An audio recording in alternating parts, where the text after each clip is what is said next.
అందరూ బాగున్నారండి. మన వైజాగ్ యాత్రికుడండి ఏదో పెళ్ళికెళ్తున్నట్టుగున్నాడండి బాబు. చాలా హడావుడిగా ఉన్నాడు. మరి టిప్ టాప్‌గా తయారయ్యాడండి. మరి పెళ్ళికెళ్ళిన తర్వాత తెలుసు కదండీ! చుట్టూ జనాలు మూగేత్తరండి. లటక్కమని ఫోటోలు, గిట్టోలు ఈ వీడియోలయి తీసుకుంటారు. మన వైజాగ్ యాత్రికుడికి చాలా మంది ఫాలోవర్స్ ఉన్నారండి. అన్ని పెళ్ళిళ్ళకి పిలుస్తూనే ఉంటారండి బాబోయ్! ఈ పెళ్లి ఫంక్షన్ అండి చూస్తుంటేనండి సూపర్ అద్భుతం అండి. జనాలందరూనండి సోల్‌మేట్ అంటున్నారు. అంటే ఒకళ్ళ కోసం ఒకళ్ళు పుట్టారని. మరి మామూలు జంట కాదండి. అందరూ సూపర్. అందులోనండి మామగారు ఇంకా టాలెంటెడ్ అండి బాబోయ్!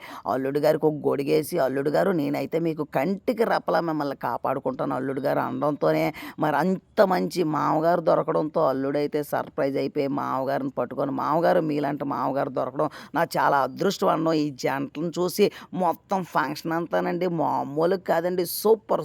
శ్రీరస్తు శుభమస్తు.